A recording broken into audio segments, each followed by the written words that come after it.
আসসালামু আলাইকুম। অবশেষে সরকারি চাকরিজীবীদের বিশেষ প্রণোদনার ভাতা কত টাকা বাড়ল তা আজকে বিস্তারিত কালের কণ্ঠ পত্রিকায় কিছুক্ষণ আগে একটি নিউজ প্রকাশিত হয়েছে। আপনারা জানেন সরকারি চাকরিজীবীরা বিভিন্নভাবে আন্দোলন করেছে মহার্ঘ ভাতার দাবি আদায়ে। সরকারের এক পক্ষ মহার্ঘ ভাতা দেওয়ার পক্ষে ছিল, আর এক পক্ষ বিপক্ষে ছিল। সব কিছু জল্পনা কল্পনা অবসান ঘটিয়ে মহার্ঘ ভাতা দেওয়ার ঘোষণা দেওয়ার পরও বাজেটে দেওয়া হলো বিশেষ সুবিধার পরিমাণ বৃদ্ধি করে। তো বিশেষ সুবিধা কত টাকা বৃদ্ধি পেল সেই বিষয়ে আজকে এই নিউজটি প্রকাশিত হয়েছে। তো আমরা জানতে পারবো আজকের এই ভিডিওর মাধ্যমে কোন গ্রেডে কত টাকা বৃদ্ধি পেল। তো চলুন মূল আলোচনায় চলে যাই। সরকারি চাকরিজীবীদের বিশেষ সুবিধা দিচ্ছে সরকার। এই সুবিধায় সর্বনিম্ন ১৫০০ টাকা করার সিদ্ধান্ত নেওয়া হয়েছে। এছাড়াও পেনশনভোগীদের ক্ষেত্রে ন্যূনতম ৭৫০ টাকা করা হয়েছে। আজ রবিবার অর্থ মন্ত্রণালয়ের এক সংবাদ বিজ্ঞপ্তিতে এ তথ্য জানানো হয়।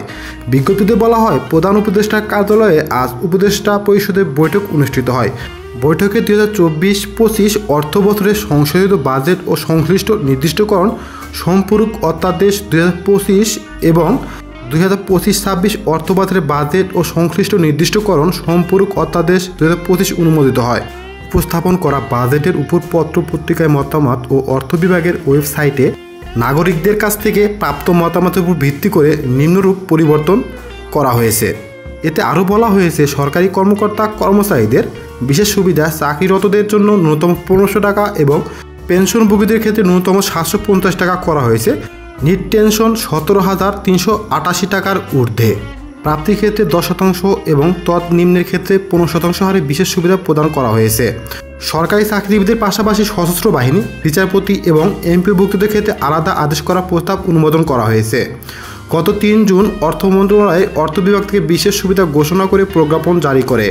এতে জানানো হয়েছিল, কর্মরত ব্যক্তির ক্ষেত্রে এই বিশেষ সুবিধার ন্যূনতম পরিমাণ হবে ১,০০০ টাকা, পেনশনভোগীদের জন্য হবে সর্বনিম্ন ৫০০ টাকা।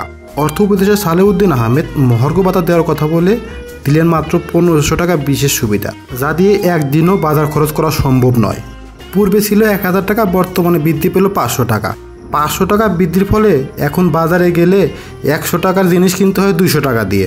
এতে সরকারি চাকরিজীবীর পাশাপাশি পুরো বাংলাদেশের সকল সাধারণ জনগণই আরও বেশি বিপদে পড়ল। যেদিন থেকে বাজেট ঘোষণা করা হয়েছে সেদিন থেকে ১ টাকার জিনিস ২ টাকা দিয়ে কিনতে হচ্ছে। দেওয়ার কথা ছিল মহার্ঘ ভাতা, দিলেন হলো বিশেষ সুবিধা প্রণোদনা। এটা তো প্রণোদনা নয়, যেন একটা মূলা ধরিয়ে দিয়েছে আমাদের সরকারি চাকরিজীবীদের। তাই বেশি বেশি শেয়ার করুন এবং সকলকে দেখার সুযোগ করে দিন।